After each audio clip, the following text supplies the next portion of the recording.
اور وہ مرزانہ تعمیر تھی، جیسے جیسے دیوار اوپر ہوتی تھی وہ پتھر بھی بلند ہوتا جاتا تھا۔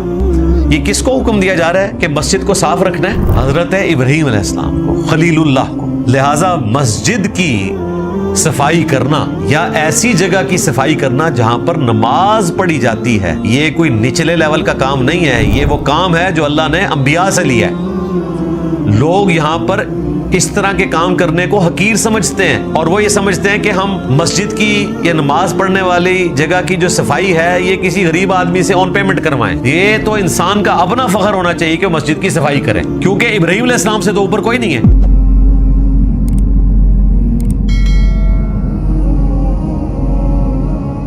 اب یہاں سے حج بیت اللہ کے حوالے سے گفتگو سٹارٹ ہو رہی ہے۔ اس سورت کا نام سورۃ الحج بھی اسی ریفرنس سے ہے، اور اس میں اللہ تعالیٰ نے سیدنا ابراہیم علیہ السلام کا ذکر خیر کیا کہ انہوں نے اس سنت کو جاری فرمایا۔ ویسے تو ابراہیم علیہ السلام سے پہلے بھی حرم مکہ پوری انسانیت کا مرکز تھا۔ سورہ ال عمران میں ہے کہ پہلا گھر جو لوگوں کے لیے مقرر کیا گیا، جو ہدایت کا سر چشمہ ہے، وہ ہے جو بکہ میں ہے۔ بکہ اور مکہ یہ دونوں شہر مکہ کی پروننسیشن ہے۔ بخاری مسلم میں حدیث ہے، حضرت ابو ذر غفاری نے نبی علیہ السلام سے پوچھا کہ سب سے پہلی مسجد دنیا میں کون سی بنائی گئی؟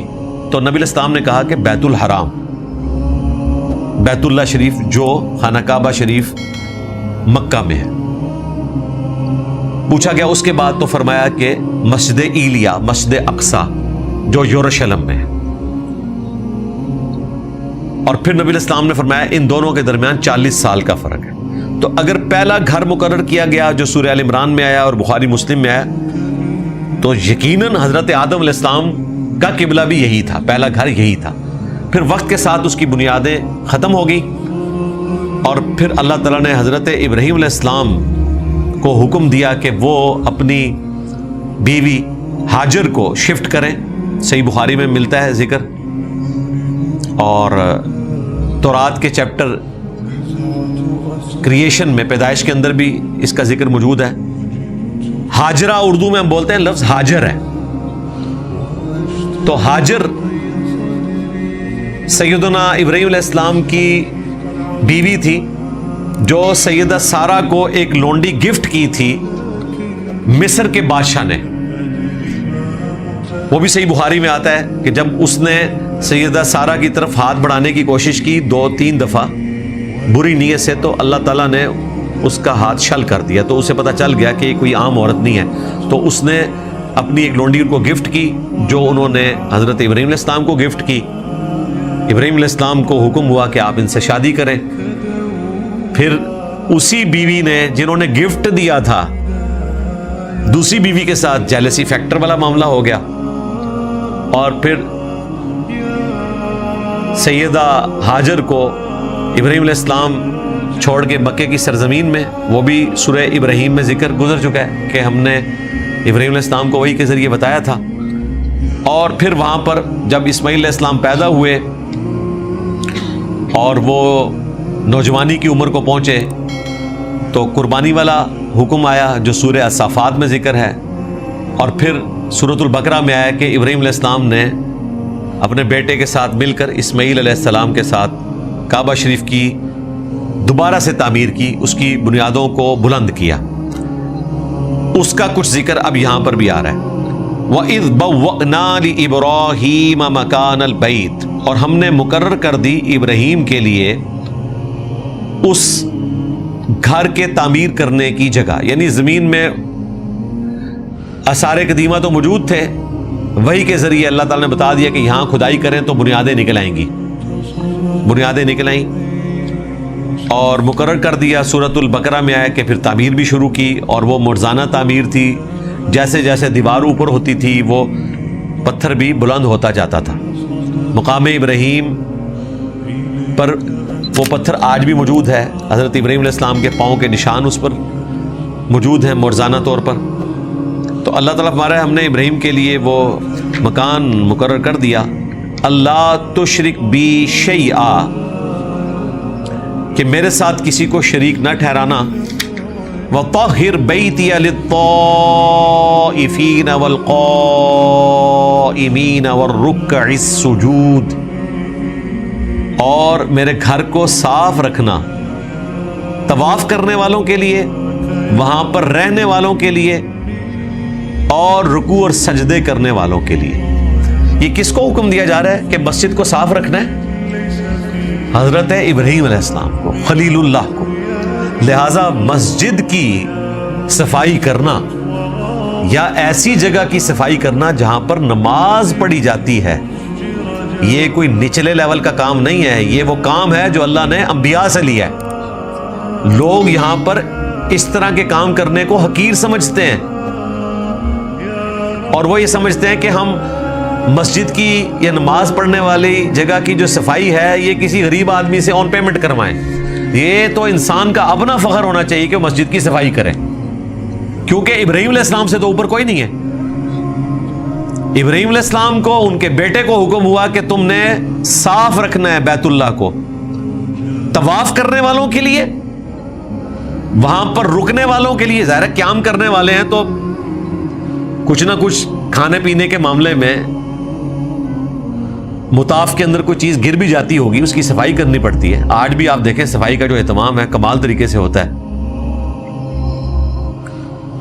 اور 170-80 ملکوں کے لوگ آئے ہوئے ہیں، اپنی اپنی عادتیں ہیں لوگوں کی، لیکن کمال سعودی حکومت نے وہاں پر ارینجمنٹ کیا ہے، کبھی آپ کو ذرا سی سمیل نہیں آئے گی، نہ مطاف سے، نہ مسجد کے کسی حصے سے، ایون ٹوائلٹ سے بھی آپ کو نہیں آئے گی، وضو خانے سے بھی۔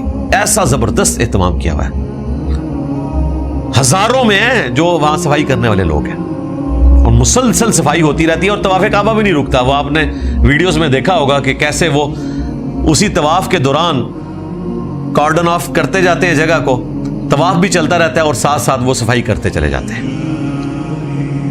تو ابراہیم علیہ السلام اور ان کی اولاد کو حکم دیا گیا کہ آپ نے طواف کرنے والوں کے لیے، قیام کرنے والوں کے لیے، اور رکوع اور سجدے کرنے والوں کے لیے، یعنی نماز پڑھنے والوں کے لیے مسجد کو صاف رکھنا ہے۔ وَأَذِّن فِي النَّاسِ، اور اعلان کر دیں لوگوں میں، بالحج، حج کا۔ یہ مرزانہ طور پر ابراہیم علیہ السلام نے وہاں اناؤنسمنٹ کی، اللہ تعالیٰ نے یا تو فزیکلی ان کی اناؤنسمنٹ پوری دنیا میں پہنچا دی، یا اس کے اثرات دنیا تک پہنچے۔ یأتوک رجالا وعلی کل ضامر یأتین من کل فج عمیق۔ تو آپ یہ حج کے لیے جب اناؤنسمنٹ کریں گے تو آپ دیکھیں گے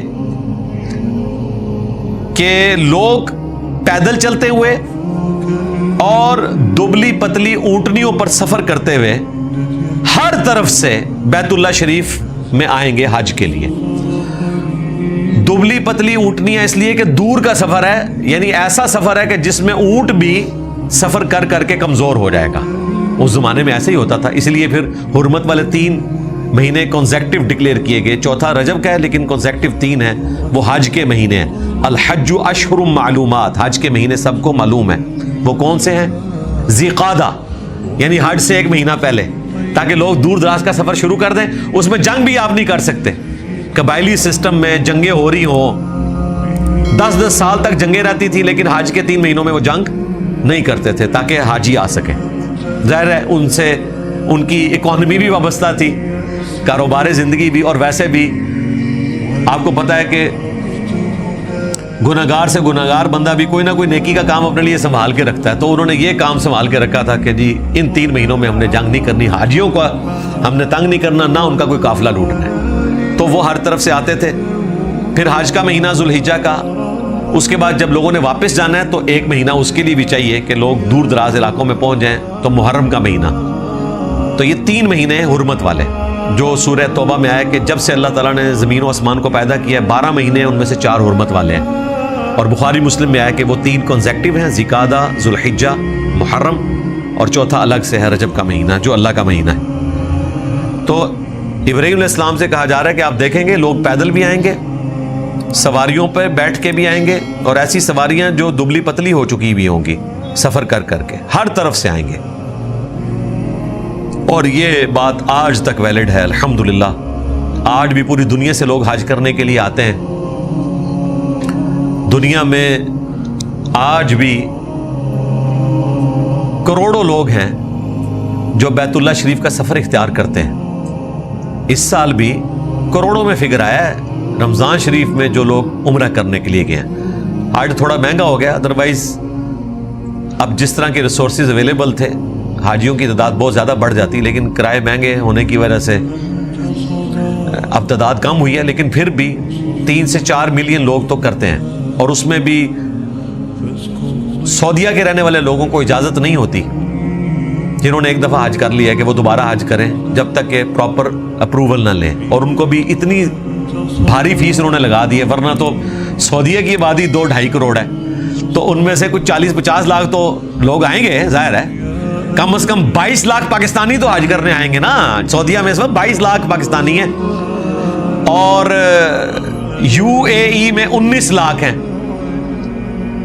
لیکن وہ بیچارے اتنی بھاری فیسیں بھر کے اتنے قریب سے حج کرنے کے لیے آتے ہیں. فیسیں ہٹائیں تو آپ دیکھیں یہ 50-60 لاکھ بندہ پہنچا ہوا ہوگا سارا. تو باہر سے جو لوگ آ رہے ہیں ان بیچاروں نے کیا حج کرنا ہے جو اتنے دور دراز سے آئیں گے. اس لیے انہوں نے کسی حد تک اس کو مینج کیا ہے اس اعتبار سے. بہرحال ان کو چاہیے اپنا انتظام بڑھائیں اور اس قسم کی پابندی نہ ہو. اللہ کرے کہ لوگ حج اور عمرے کے لیے کروڑوں کی تعداد میں آئیں. یہ رونق لگی رہے جو ابراہیم علیہ السلام کے ذریعے اللہ تعالیٰ نے لگائی ہے. یہ سنت ابراہیمی زندہ رہے. اللہ تعالیٰ سے دعا ہے جو حق بات میں نے کہی اللہ تعالیٰ ہمارے دلوں میں راسخ فرمائے. اگر جذبات میں میرے منہ سے کوئی غلط بات نکل گئی تو اللہ تعالیٰ ہمیں معاف کر دے. ہمیں کتاب و سنت کی تعلیمات پر عمل کر کے دوسرے بھائیوں تک پہنچانے کی توفیق عطا فرمائے. سبحانک اللہم و بحمدک اشہد ان لا الہ الا انت استغفرک و اتوب الیک وما علینا الا البلاغ المبین. اگر آپ کو ہماری ویڈیو اچھی لگی تو ہمارے چینل کو سبسکرائب ضرور کریں.